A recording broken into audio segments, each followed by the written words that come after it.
Assassin's Creed Shadows is changing in a huge way and it's happening fast. Ubisoft just revealed Assassin's Creed Shadows post-launch roadmap, and it turns out that massive changes to already existing mechanics and lots of new additions, including new free story content, are coming to the game in the upcoming months. First and foremost, let's go over the roadmap. So far, we know of Ubisoft's plans for this game until June, with the rest of the content releasing later down the line, and boy oh boy is the game going to be packed with new features and exciting changes, so let's go over them. As expected, we'll be receiving lots of new content, including story drops, new abilities, activities, allies, and additional backstories that will permanently impact the game. The first story content will be a free quest surrounding a familiar face from the story, and updates to the codex as well as some quality of life improvements to the game. And then later in May, we'll finally get the most important change in the game. The parkour update, the one we've been asking them to implement for a while, is finally coming in May, and get this, not only will they be improving and optimizing the parkour itself by making it more reliable, but also bringing height gaining side and back ejects as well as adding a new vertical ledge jump,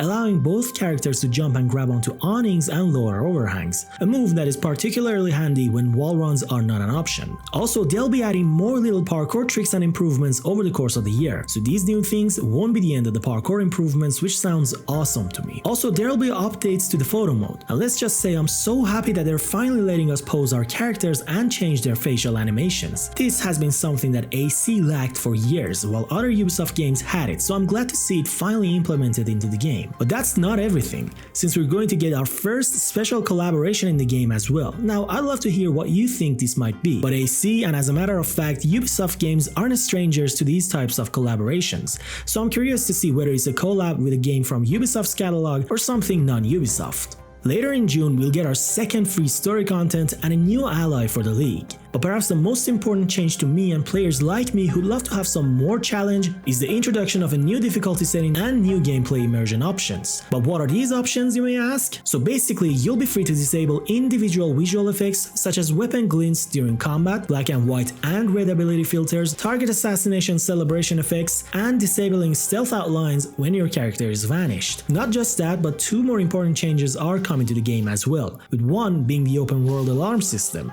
meaning that the free roaming experience now poses an extra challenge, which was really needed, and finally the ability to toggle headgear in the cutscenes. This option was really missing from the game, and it truly damaged the immersion, especially when you're wearing a unique headgear and the game just disabled it in the cutscenes, but happily things will finally change. That's all the updates as far as June, with the rest of the additions and changes coming later in the year, including a pretty fleshed out New Game Plus mode, which will also raise the level cap, more story drops and collaborations, animus content, and more. This also means that the first paid expansion, the Claws of Awaji, which was free for anyone who pre-ordered Shadows, will not drop before June, which is a bit unfortunate since it starts right from the main game's epilogue and continues Naoe and Yasuke's storyline. One thing is clear though, and that is Shadows is just at the beginning of the road and will be heavily supported similar to the previous RPG ACs before it. Lots of massive changes and additions are coming to the game that honestly will revamp its experience so much that it might start feeling like a different game by the end of the year. But regardless, it's a great thing to see Ubisoft listening to the community feedback